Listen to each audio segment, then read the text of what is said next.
فرشتوں نے کہا اے مریم اللہ تعالیٰ نے تجھے برگزیدہ کر لیا اور تجھے پاک کر دیا اور سارے جہان کی عورتوں میں سے تیرا انتخاب کر لیا۔ اے مریم تو اپنے رب کی اطاعت کر اور سجدہ کر اور رکوع کرنے والوں کے ساتھ رکوع کر۔ یہ غیب کی خبروں میں سے ہے جسے ہم تیری طرف وحی سے پہنچاتے ہیں۔ تو ان کے پاس نہ تھا جبکہ وہ اپنے قلم ڈال رہے تھے کہ مریم کو ان میں سے کون پالے گا، اور نہ تو ان کے جھگڑنے کے وقت ان کے پاس تھا۔ جب فرشتوں نے کہا اے مریم اللہ تعالیٰ تجھے اپنے ایک کلمے کی خوشخبری دیتا ہے جس کا نام مسیح عیسیٰ بن مریم ہے، جو دنیا اور آخرت میں ذی عزت ہے اور وہ میرے مقربین میں سے ہے۔ وہ لوگوں سے اپنے گہوارے میں باتیں کرے گا اور ادھیڑ عمر میں بھی، اور وہ نیک لوگوں میں سے ہوگا۔ کہنے لگی الہی مجھے لڑکا کیسے ہوگا حالانکہ مجھے تو کسی انسان نے ہاتھ بھی نہیں لگایا۔ فرشتے نے کہا اسی طرح اللہ تعالیٰ جو چاہے پیدا کرتا ہے، جب کبھی وہ کسی کام کو کرنا چاہتا ہے تو صرف یہ کہہ دیتا ہے کہ ہو جا تو وہ ہو جاتا ہے۔ اللہ تعالیٰ اسے لکھنا اور حکمت اور تورات اور انجیل سکھائے گا، اور وہ بنی اسرائیل کی طرف رسول ہوگا کہ میں تمہارے پاس تمہارے رب کی نشانی لایا ہوں۔ میں تمہارے لیے پرندے کی شکل کی طرح مٹی کا پرندہ بناتا ہوں، پھر اس میں پھونک مارتا ہوں تو وہ اللہ تعالیٰ کے حکم سے پرندہ بن جاتا ہے، اور اللہ تعالیٰ کے حکم سے میں مادرزاد اندھے کو اور کوڑھی کو اچھا کر دیتا ہوں اور مردوں کو زندہ کرتا ہوں، اور جو کچھ تم کھاؤ اور جو اپنے گھروں میں ذخیرہ کرو میں تمہیں بتا دیتا ہوں۔ اس میں تمہارے لیے بڑی نشانی ہے اگر تم ایمان لانے والے ہو۔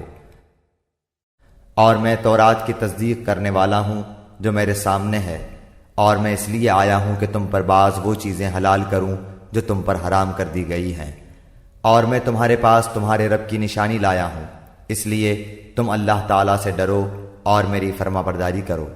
یقین مانو میرا اور تمہارا رب اللہ ہی ہے، تم سب اسی کی عبادت کرو، یہی سیدھی راہ ہے۔ مگر جب حضرت عیسیٰ علیہ السلام نے ان کا کفر محسوس کر لیا تو کہنے لگے اللہ تعالیٰ کی راہ میں میری مدد کرنے والا کون کون ہے؟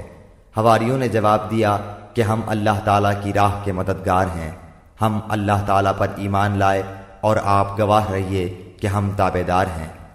اے ہمارے پالنے والے معبود، ہم تیری اتاری ہوئی وحی پر ایمان لائے اور ہم نے تیرے رسول کی اتباع کی، پس تو ہمیں گواہوں میں لکھ لے۔ اور کافروں نے مکر کیا اور اللہ تعالیٰ نے بھی مکر خفیہ تدبیر کی، اور اللہ تعالیٰ سب خفیہ تدبیر کرنے والوں سے بہتر ہے۔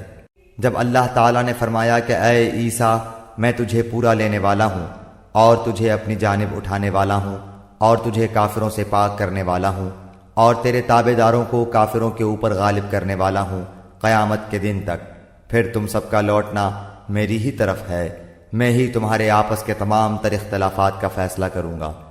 پھر کافروں کو تو میں دنیا اور آخرت میں سخت تر عذاب دوں گا اور ان کا کوئی مددگار نہ ہوگا، لیکن ایمان والوں اور نیک اعمال والوں کو اللہ تعالیٰ ان کا ثواب پورا پورا دے گا، اور اللہ تعالیٰ ظالموں سے محبت نہیں کرتا۔ یہ جسے ہم تیرے سامنے پڑھ رہے ہیں آیتیں ہیں اور حکمت والی نصیحتیں ہیں۔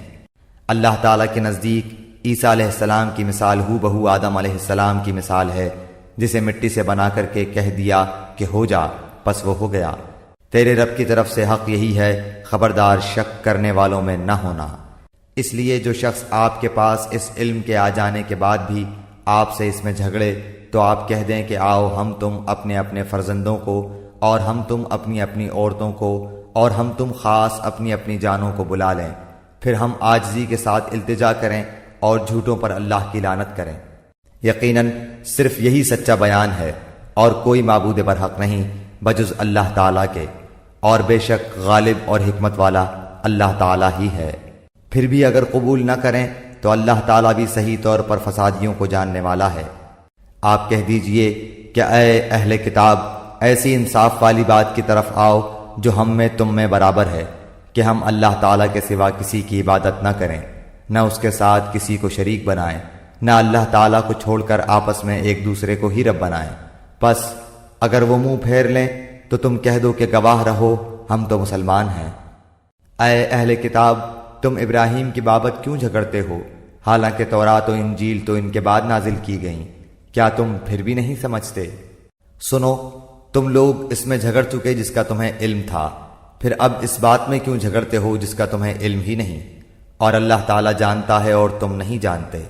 ابراہیم تو نہ یہودی تھے نہ نصرانی تھے، بلکہ وہ تو یک طرفہ خالص مسلمان تھے، وہ مشرک بھی نہ تھے۔ سب لوگوں سے زیادہ ابراہیم سے نزدیک تر وہ لوگ ہیں جنہوں نے ان کا کہا مانا، اور یہ نبی اور جو لوگ ایمان لائے۔ مومنوں کا ولی اور سہار اللہ ہی ہے۔ اہل کتاب کی ایک جماعت چاہتی ہے کہ تمہیں گمراہ کر دیں، دراصل وہ خود اپنے آپ کو گمراہ کر رہے ہیں اور سمجھتے نہیں۔ اے اہل کتاب، تم باوجود قائل ہونے کے پھر بھی دانستہ اللہ کی آیات کا کیوں کفر کر رہے ہو؟ اے اہل کتاب، باوجود جاننے کے حق و باطل کو کیوں خلط ملط کر رہے ہو اور کیوں حق کو چھپا رہے ہو؟ اور اہل کتاب کی ایک جماعت نے کہا کہ جو کچھ ایمان والوں پر اتارا گیا ہے اس پر دن چڑھے تو ایمان لاؤ اور شام کے وقت کافر بن جاؤ تاکہ یہ لوگ بھی پلٹ جائیں، اور سوائے تمہارے دین پر چلنے والوں کے اور کسی کا یقین نہ کرو۔ آپ کہہ دیجئے کہ بے شک ہدایت تو اللہ ہی کی ہدایت ہے، اور یہ بھی کہتے ہیں کہ اس بات کا بھی یقین نہ کرو کہ کوئی اس جیسا دیا جائے جیسا تم دیے گئے ہو، یا یہ کہ یہ تم سے تمہارے رب کے پاس جھگڑا کریں گے۔ آپ کہہ دیجئے کہ فضل تو اللہ تعالیٰ ہی کے ہاتھ میں ہے، وہ جسے چاہے اسے دے، اللہ تعالیٰ وسعت والا اور جاننے والا ہے۔ وہ اپنی رحمت کے ساتھ جسے چاہے مخصوص کر لے، اور اللہ تعالیٰ بڑے فضل والا ہے۔ بعض اہل کتاب تو ایسے ہیں کہ اگر انہیں تو خزانے کا امین بنا دے تو بھی وہ تجھے واپس کر دیں، اور ان میں سے بعض ایسے بھی ہیں کہ اگر تو انہیں 1 دینار بھی امانت دے تو تجھے ادا نہ کریں۔ ہاں، یہ اور بات ہے کہ تو اس کے سر پر ہی کھڑا رہے۔ یہ اس لیے کہ انہوں نے کہہ رکھا ہے کہ ہم پر ان جاہلوں غیر یہودی کے حق کا کوئی گناہ نہیں۔ یہ لوگ باوجود جاننے کے اللہ تعالیٰ پر جھوٹ کہتے ہیں۔ کیوں نہیں مواخذہ ہوگا؟ البتہ جو شخص اپنا قرار پورا کرے اور پرہیزگاری کرے تو اللہ تعالیٰ بھی ایسے پرہیزگاروں سے محبت کرتا ہے۔ بے شک جو لوگ اللہ تعالیٰ کے عہد اور اپنی قسموں کو تھوڑی قیمت پر بیچ ڈالتے ہیں ان کے لیے آخرت میں کوئی حصہ نہیں۔ اللہ تعالیٰ نہ تو ان سے بات چیت کرے گا، نہ ان کی طرف قیامت کے دن دیکھے گا، نہ انہیں پاک کرے گا، اور ان کے لیے دردناک عذاب ہے۔ یقیناً ان میں ایسا گروہ بھی ہے جو کتاب پڑھتے ہوئے اپنی زبان مروڑتا ہے تاکہ تم اسے کتاب ہی کی عبارت خیال کرو، حالانکہ دراصل وہ کتاب میں سے نہیں، اور یہ کہتے بھی ہیں کہ وہ اللہ تعالیٰ کی طرف سے ہے، حالانکہ دراصل وہ اللہ تعالیٰ کی طرف سے نہیں، وہ تو دانستہ اللہ تعالیٰ پر جھوٹ بولتے ہیں۔ کسی ایسے انسان کو جسے اللہ تعالیٰ کتاب و حکمت اور نبوت دے یہ لائق نہیں کہ پھر بھی وہ لوگوں سے کہے کہ تم اللہ تعالیٰ کو چھوڑ کر میرے بندے بن جاؤ۔